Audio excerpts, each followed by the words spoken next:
There is no limit to human creativity and innovation, especially when it comes to technology, whether it be in applications that improve the quality of everyday life or games for leisure and fun. It seems there are no boundaries to what people can create. However, with that unlimited capability comes great responsibility. Having a clear understanding and foresight into the implications and ramifications of what we create is extremely important, especially when what we create has a huge impact on society. Virtual reality and augmented reality are one such innovation that many developers and researchers are increasingly invested in, but because virtual and augmented reality are fairly new, there is still much to learn about its ethical, legal, and social effects.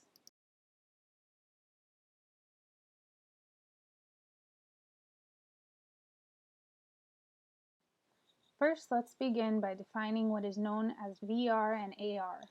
Virtual reality, or VR for short, is defined as the computer-generated simulation of a three-dimensional image or environment that can be interacted with in a seemingly real or physical way by a person using special electronic equipment, such as a helmet with a screen inside or gloves fitted with sensors. One very popular virtual reality hardware is the Oculus Rift headset, which has been currently called the most popular VR device in the market.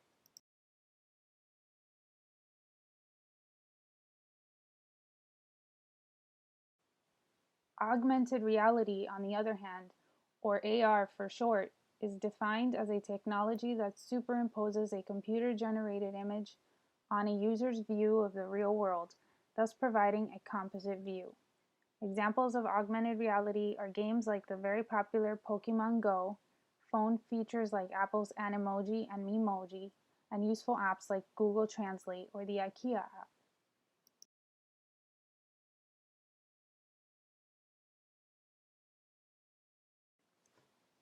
There are many advantages that have come from the use of virtual and augmented technology. Social psychologists have found time and time again that our environment has a very strong influence on our behavior. So, what are the effects of a virtual environment on our behavior?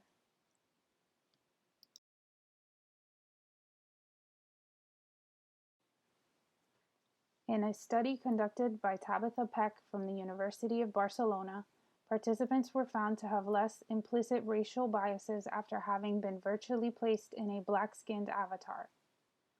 Another study published by psychologist Hal Hershfield discovered an increase in retirement saving behavior in participants who were exposed to a digital rendering of an elderly version of themselves through a virtual mirror. Findings like these indicate that our virtual environment may also be just as influential on our behavior as our actual environment, and when used in a safe and positive way, can change our behavior for the better.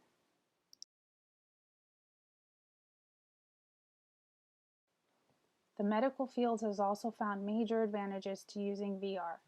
Virtual reality has been found to be extremely effective in pain management for patients suffering from acute and chronic pain from a variety of injuries or illnesses, such as burns, phantom limb pain, fibromyalgia, and regional specific pain.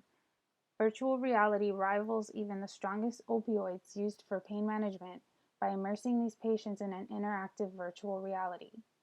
VR has also been used for the treatment of post-traumatic stress disorder, phobias, anxiety, and depression.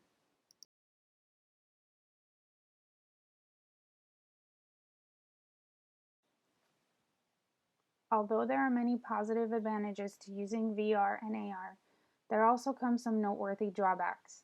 Virtual reality is determined by those who create it, and without regulations, it can be misused as a form of psychological manipulation.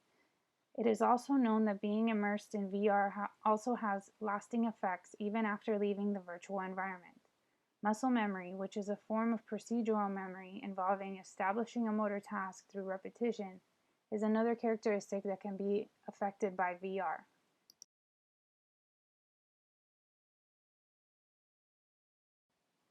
As VR and AR become more available to the public, more users will stay immersed for longer periods of time. But in many of the current studies, the participants are immersed for no more than 20 to 30 minutes. Unfortunately, we do not have enough information about the long-term effects of VR immersion for extended periods of time. There are also concerns about the effects of VR and AR on young children and those with mental delays or disabilities. There is not enough research on the effects of these technologies on mental and visual development of children, so it's not recommended for children under the age of 12. Because of ethical constraints, it is very difficult to conduct proper studies on these demographics, so it may take several years to gain a clear understanding of how this technology can affect people in the long term.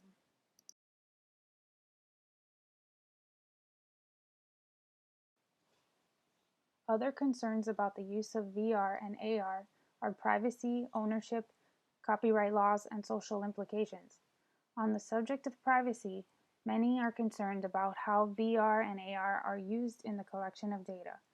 Many VR game developers use motion capture, eye tracking, and muscle movement tracking to collect data on the user's behavior and decision making.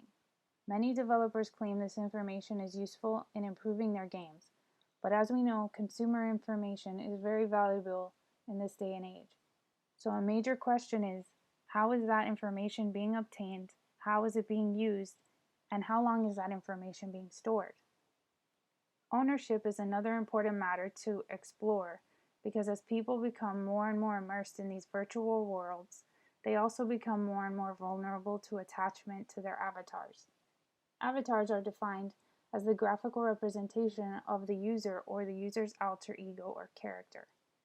In an article by Jessica Wolfendale, she states that some participants can become very distressed when their avatars are harmed by other participants, and so avatar attachments should be given the same importance that is given to similar real-world attachments. Attachment to other users' avatars is another topic of concern, as we may see more and more participants spending time grieving with the avatar of a loved one who has passed away in the real world, and is not yet known what the effects of that may be on a person's psyche.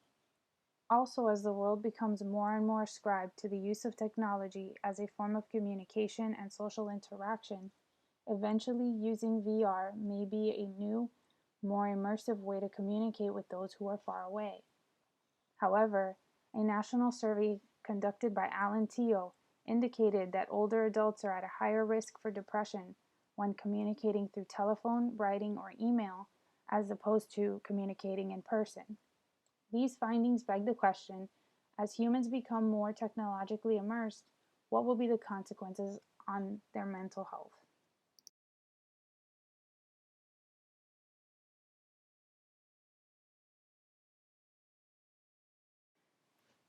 What are the responsibilities of developers of these virtual games? What laws should be passed to regulate how these games are created and who can have access to them? Because VR AR technology is fairly new, it is going to take some time before we can determine how these games should be controlled.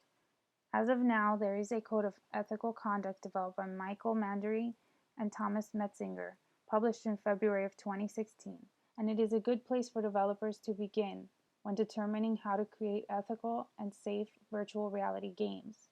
Also providing disclaimers for games which may be too emotionally and physically intense, obtaining prior consent from participants, and only collecting data that is needed are important steps developers should take when releasing these games to the public.